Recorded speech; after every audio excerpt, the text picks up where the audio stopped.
Halo semuanya, perkenalkan saya Aljan Ferry Sitepu dengan NIM 124230087. Di sini kita akan belajar tentang dasar-dasar IP address dan subnetting. Nah, apa itu IP address? IP address atau Internet Protocol Address adalah sebuah alamat numerik yang unik dan digunakan untuk mengidentifikasi perangkat yang terhubung ke jaringan komputer seperti internet. IP address memungkinkan perangkat-perangkat dalam jaringan untuk saling berkomunikasi satu sama lain. Nah, IP address ini ada dua. Yang pertama itu IPv4 ataupun Internet Protocol version 4 dan IPv6 atau Internet Protocol version 6. Nah, Internet Protocol version 4 menggunakan alamat 32 bit yang biasanya ditulis sebagai 4 kelompok angka desimal seperti 192.168.1.1. Jumlah total halaman yang mungkin dalam IP versi yang pada ini adalah sekitar 4,3 miliar, dan IP versi 6 menggunakan alamat 128 bit ditulis dengan 8 kelompok angka heksadesimal, contohnya seperti ini, dan diperkenalkan untuk menggantikan IP versi 4 karena terbatasnya jumlah halamat dalam IP versi 4. Nah, ada dua jenis IP address dalam jaringan. Yang pertama itu private IP, digunakan dalam jaringan lokal seperti jaringan rumah atau kantor. Nah, halaman ini tidak dapat diakses dari luar jaringan tersebut. Lalu yang selanjutnya adalah public IP, digunakan untuk mengidentifikasi perangkat internet dan dapat diakses oleh perangkat lain di luar jaringan lokal. Nah, yang selanjutnya adalah tentang subnetting. Subnetting adalah teknik dalam jaringan komputer yang digunakan untuk membagi satu jaringan besar dikenal sebagai network menjadi beberapa jaringan yang lebih kecil, disebut sebagai subnet. Proses ini memungkinkan admin jaringan untuk mengoptimalkan penggunaan alamat IP, meningkatkan keamanan dan mengurangi lalu lintas jaringan yang berlebihan. Nah, cara kerja subnetting itu adalah setiap IP address terdiri dari dua bagian. Yang pertama itu network ID yang menunjukkan bagian jaringan dari alamat IP, dan host ID yang menunjukkan perangkat individu di dalam jaringan tersebut. Dalam subnetting, network ID diperluas sehingga sebagian dari host digunakan untuk membuat subnet ID. Ini membagi jaringan besar menjadi beberapa subnet yang lebih kecil, di mana setiap subnet memiliki rentang host yang lebih terbatas. Nah, misal kita memiliki IP address 192.168.1.0/24, yang berarti jika kita memiliki 256 halamat mulai dari 0 hingga 255.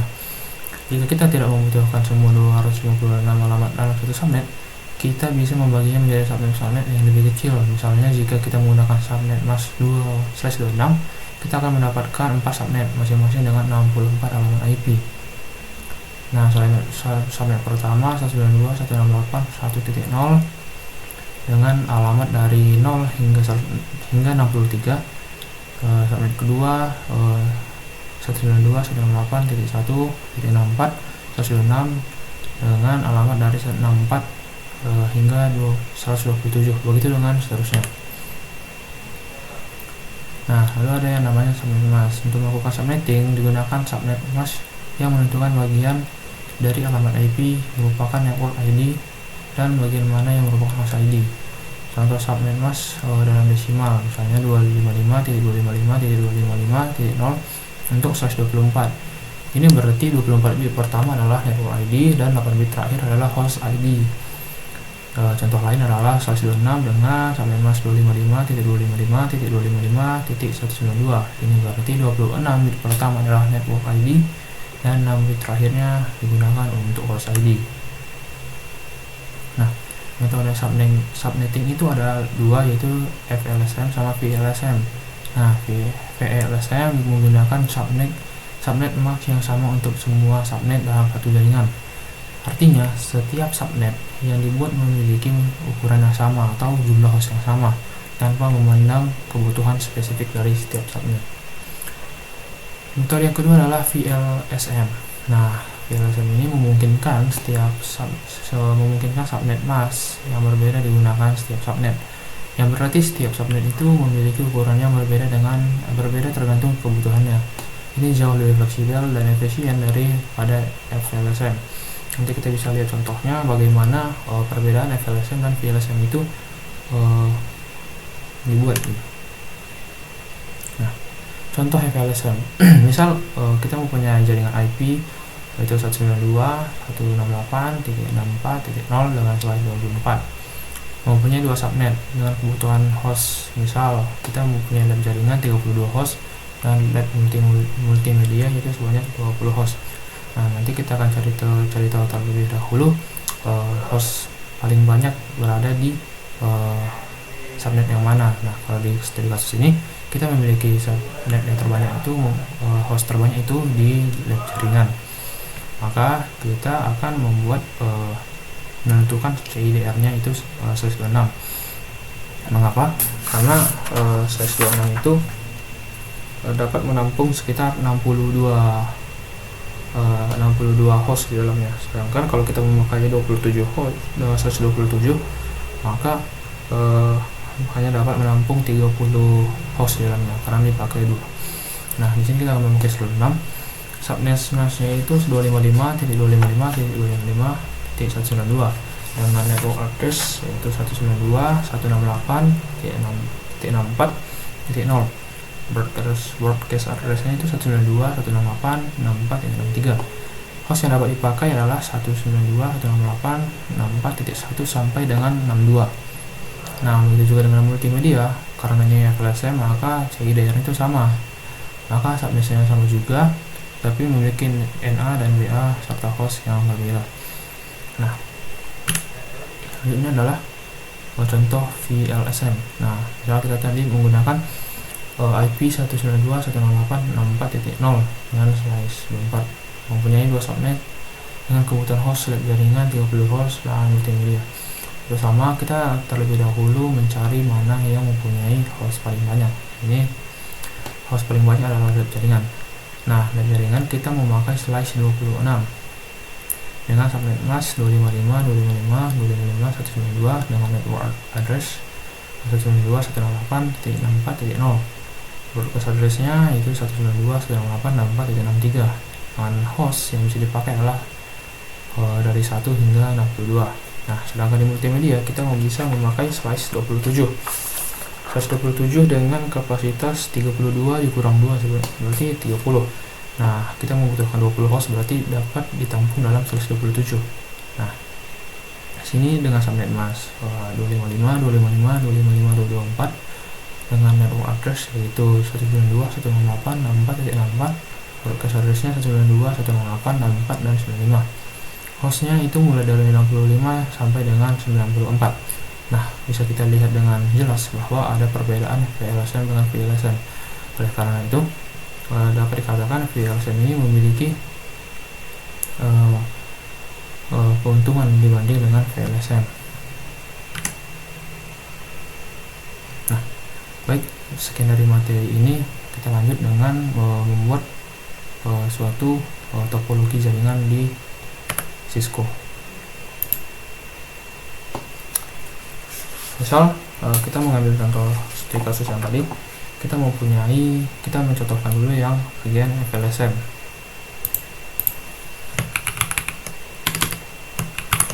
Nah, misal kita mempunyai 2 ruangan.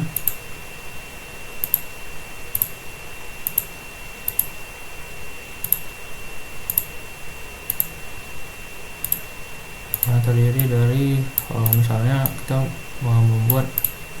mewakilkan 2 PC saja setiap ruangan. Nah, dihubungkan dengan switch. Kabelnya adalah kabel straight.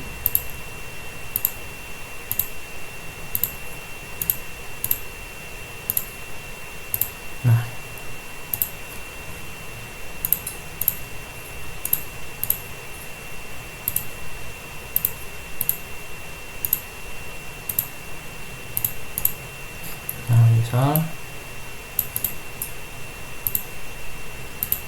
inilah dari jaringan.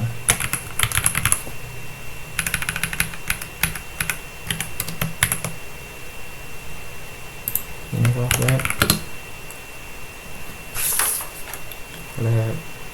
multimedia.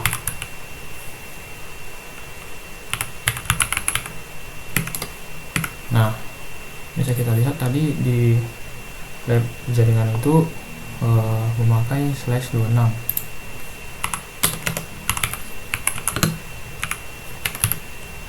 dengan subnet masing itu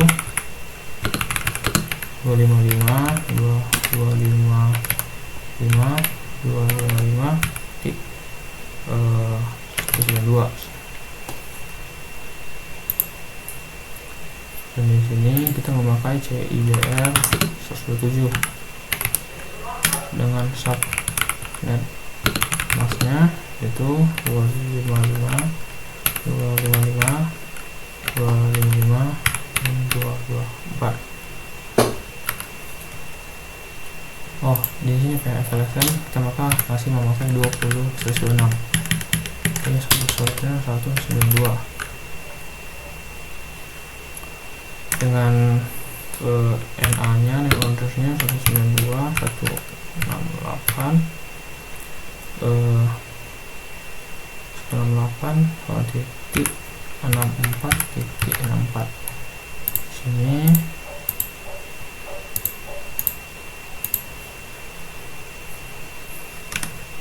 titik 2.168.64.0. DA nya itu 0.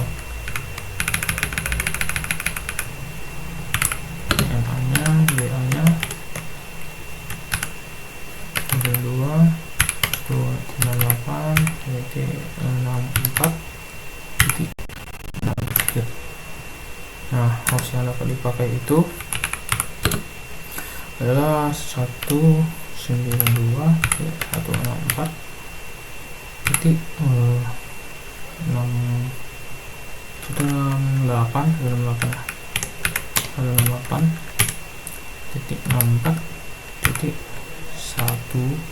hingga 22.168.64.62. Nah,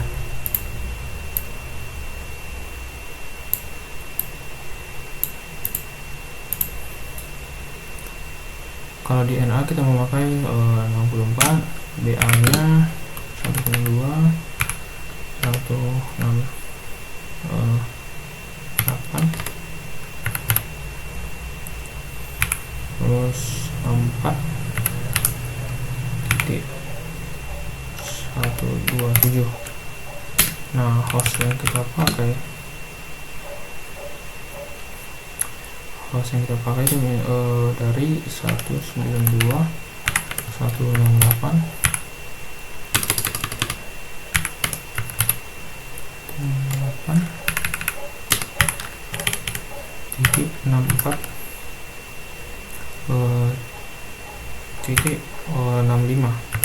sampai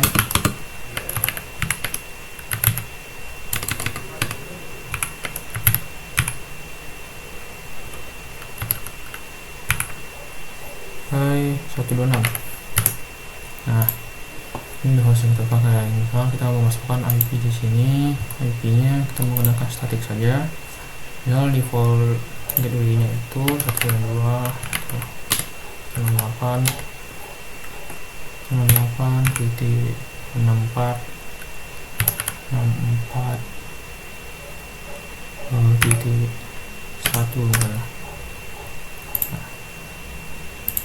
IP-nya kita pakai 192.168.64.2. Nah, subnet masing itu kita pakai 192.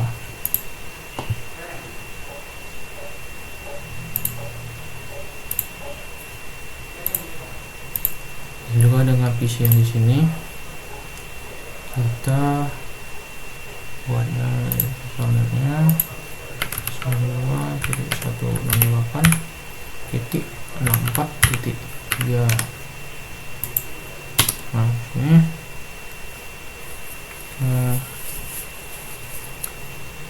kita memakai subnet 192. Nah, kita setting default gateway nya 192.168.1.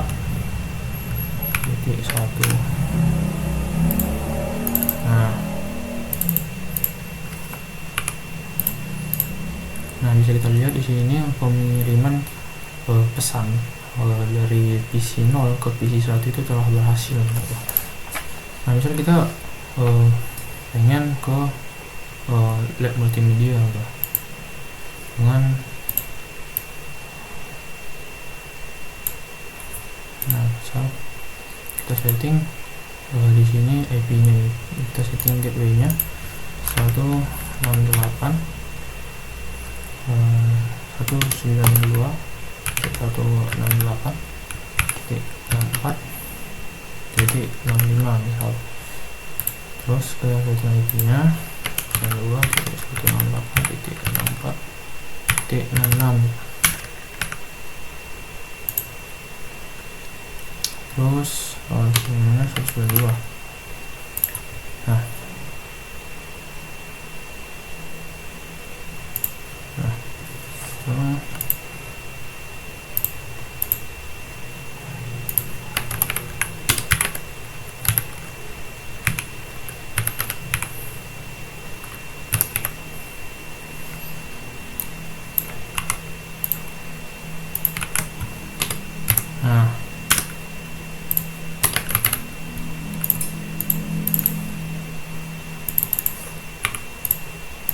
Bisa kita lihat juga di lab multimedia ini successful juga, berarti pengiriman pesan dari PC 2 ke PC 3 itu telah berhasil.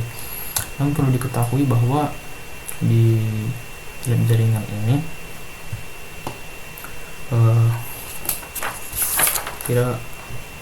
tidak semua terpakai gitu.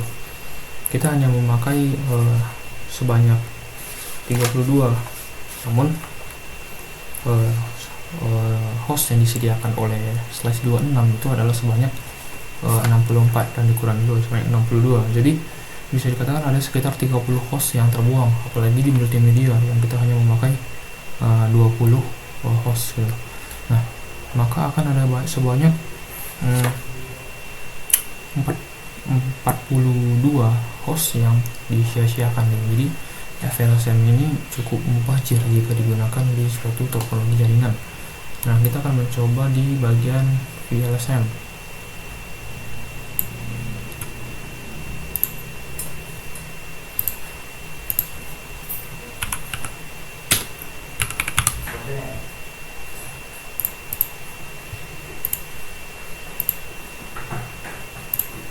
Sekarang kita kunci laptop, PC, laptop.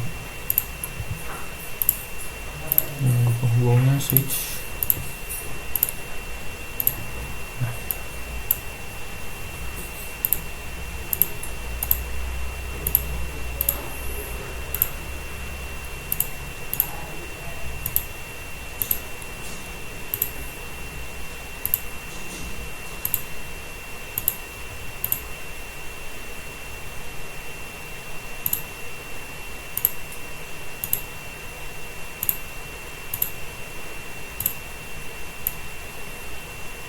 Nah, kita copy paste ini saja.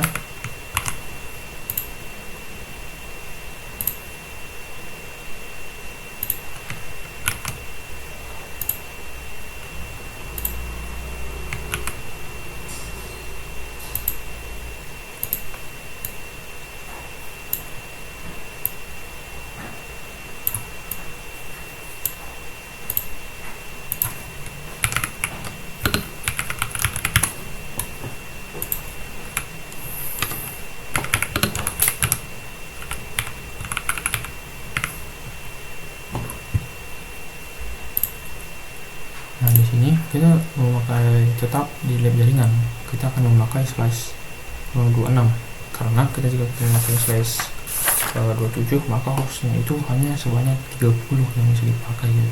Jadi tidak mencukupi, jadi tetap kita pakai /26. Sini sama, di sini kita, nah bedanya di sini kita kan di lab multimedia itu adalah sebanyak 20 host. Nah, 20 host itu dapat ditampung oleh slice 27 yang dimana menyediakan sebanyak 30 host gitu. Nah, ketika kita memakai slice 27 maka tidak sebanyak slice 26 yang akan terbuang hostnya. Di slice 27 dapat menyediakan sekitar 30 host yang dapat disediakan. Jadi hanya ada 10 host yang termubazir gitu.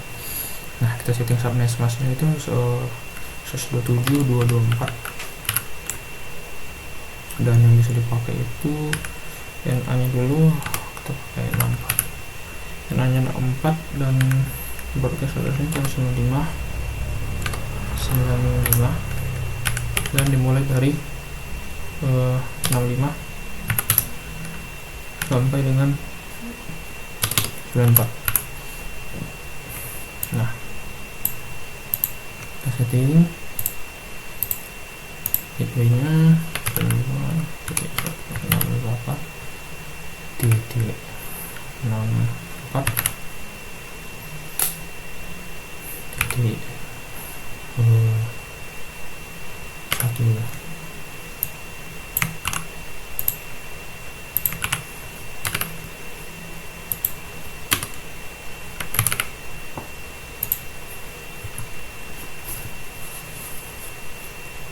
ya. Kita setting di laptop ini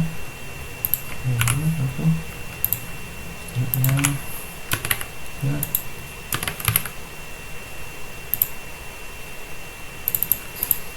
Nah, kita lihat di sini successful, dimana pengiriman dari PC 4 ke laptop 0 itu telah berhasil di dalam suatu lab.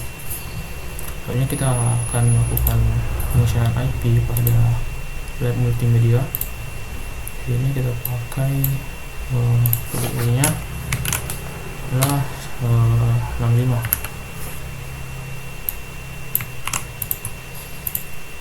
dan IP nya 66 dengan subnet masknya itu 24.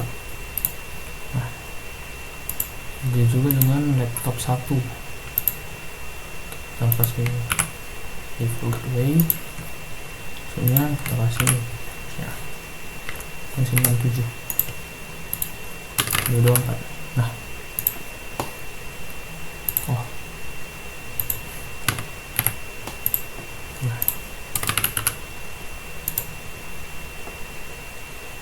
iya.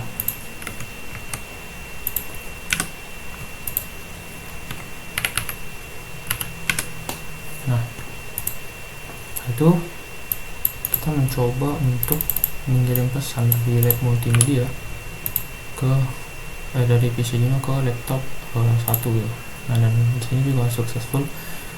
Nah, di sini suatu lab itu tidak menyediakan host sebanyak FVLSM gitu. Jadi kita bisa mengoptimalkan pemakaian host dengan FVLSM meskipun lebih memakan waktu. Jadi dengan menghitung-hitungnya lagi tergantung seidealnya, tapi ini akan membuat lebih efektif dibanding dengan FVLSM begitu. Baiklah, sekian dari video presentasi saya. Jika ada salah kata, saya mohon maaf. Saya ucapkan terima kasih.